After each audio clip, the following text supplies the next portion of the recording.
Je veux dire, comme l'abbé Yel disait, il y avait ma taille à peu près, l'abbé Yel. M'entendez-vous? Les gens disent, mais oui, oui, on vous entend. Mais moi, j'ai de la misère à m'entendre. Mais il ajoutait, me voyez-vous? Oui, on vous voit. Alors, ça me fait plaisir donc de participer avec vous à cette célébration où nous allons parler d'amour. J'aime, tu aimes, il aime, nous aimons, vous aimez, ils aiment. Je n'ai pas manqué mon coup, les anciens professeurs, là. C'était la déclination qu'on faisait. Des fois, les gens disaient, j'aime, mais j'aime plus. Tu aimes, mais tu ne m'aimes plus. On s'en va dans l'imparfait. Parce que l'amour, ça se cultive. L'amour, ça, c'est pas là pour toujours si on ne le soigne pas, si on n'en prend pas garde. Alors aujourd'hui, on parle d'amour. Dans l'Ancien Testament aussi, on parlait d'amour. Aimez-vous les uns les autres, c'était aussi dans l'Ancien Testament. Et c'était même dans d'autres religions où les gens où il était demandé que les gens s'aiment les uns les autres. Alors, qu'y a-t-il de nouveau? Il y a 3 sortes d'amour. L'amour-passion. Autrefois, c'était le soir des noces, l'amour-passion. Le grand amour, la passion, je t'aime. Aujourd'hui, ils font ça avant le mariage. Mais l'amour-passion, ça s'appelle l'amour érotique. Éros. Ça, c'est un amour qui est nécessaire. Mais ce n'est pas tout l'amour. Un couple âgé qui avait été marié parlait de leur amour.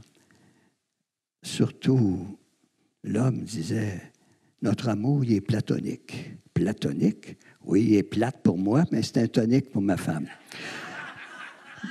L'amour platonique, en tout cas, l'amour éros, c'est pas là pour toujours si on n'y fait pas attention.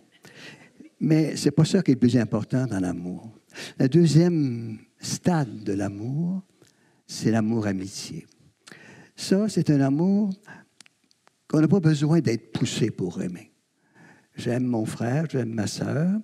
Peut-être qu'on s'est déjà chicané, mais on va se réconcilier. C'est naturel, c'est un amour naturel. J'aime ceux qui m'aiment, j'aime mes amis. C'est un amour encore plus haut que l'amour éros. C'est un amour où la personne qui est devant moi, elle est importante. Je respecte sa dignité. C'est l'amour que l'on voit le plus facilement. Mais là aussi, c'est pas nécessaire d'être chrétien pour aimer son frère, sa sœur. C'est pas nécessaire d'être chrétien pour aimer ceux qui nous aiment. Il faut un 3e stade de l'amour, si on veut réellement aimer comme Jésus a aimé. Cet amour-là, on l'appelle dans la Bible agapé. C'est un amour de charité. Un amour de charité qui dépasse ce qui pourrait être normal. Ce qui est normal, c'est d'aimer ceux qui nous aiment. L'amour de charité, lui, il va aller au-delà de cela. Il va être capable d'aimer même quand ce n'est pas aimable. Il va être capable d'aimer même celui ou celle qui nous a offensés. Cet amour-là, je pourrais dire, il n'est pas humain. Parce qu'être humain, ce n'est pas aimer ceux qui nous aiment pas. Mais c'est un amour divin. Et c'est un amour qu'on ne peut pas simplement développer en nous sans l'aide de l'Esprit Saint. Vous avez ici les 2 lampions aux couleurs de l'Ukraine. Je me demande, comment vont-ils faire pour se pardonner, les Russes et les gens d'Ukraine? Comment une personne qui a fait brûler sa maison, qui a fait tuer son frère, et comment peut-il pardonner? C'est pas possible d'être capable de pardonner des crimes comme ça. C'est là qu'on a besoin d'une petite poussée de l'Esprit Saint pour nous aider à aller au-delà de l'offense, à aller au-delà de la brisure qu'ils ont fait dans nos vies. Être capable de demander à l'Esprit Saint, pas nécessairement d'être les amis, puis fêter ensemble. On n'est peut-être pas rendu là, mais au moins d'être capable de dire, je veux être en paix avec moi-même et je souhaite qu'eux aussi soient en paix avec eux-mêmes. C'est déjà un bon bout de fait, ça, dans cet amour du prochain. L'amour du prochain, c'est ce que Jésus nous a enseigné, c'est ce que Jésus a fait. Le passage de l'Évangile que nous venons d'entendre suit le lavement des pieds. Alors, aimez-vous comme je vous ai aimé. Il s'est mis à genoux devant ses disciples. Il a lavé leurs pieds.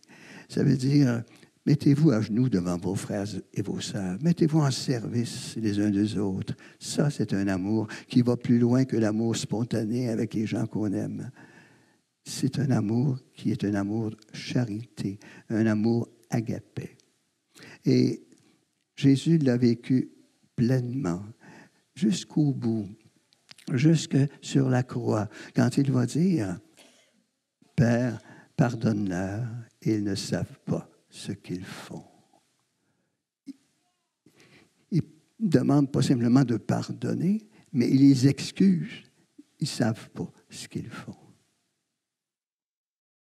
Dans une photo de mariage, un jour, le couple vient montrer ses photos, tout fier de son mariage. Et dans certaines églises, il y a des phrases écrites en avant. Hein? Alors, le couple montre sa photo. Ils sont en train de descendre la grande allée, bras dessus, bras dessous. Et c'est marqué en haut, dans le cœur, « Père, pardonne-leur, ils ne savent pas ce qu'ils font. » Alors, je ne sais pas si on montrait souvent cette photo de noces-là, mais « Père, pardonne-leur, ils ne savent pas ce qu'ils font. » Alors, c'est ça l'amour agapé. C'est l'amour qui va au-delà des offenses, au-delà de nos préjugés. Et dans la deuxième lecture, on parle de la Jérusalem nouvelle.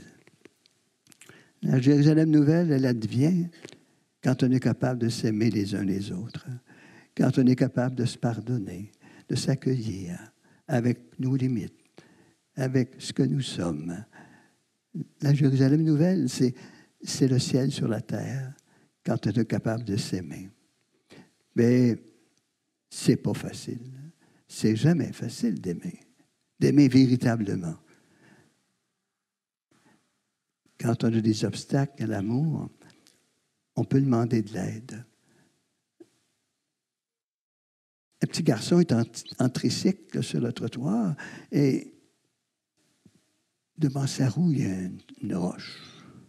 Il ne peut plus avancer. Là, il va commencer à faire une crise. Mais avant ça, sa mère devine qu'il n'est pas capable de passer. Elle va lui donner une petite poussée. Puis il va passer. Puis il va continuer avec son tricycle. Le Saint-Esprit, c'est lui qui nous donne des petites poussées. Quand ce n'est pas facile, on peut lui demander, donne-nous une petite poussée. Là. Donne-nous là, d'aller au-delà de cela, de franchir les obstacles.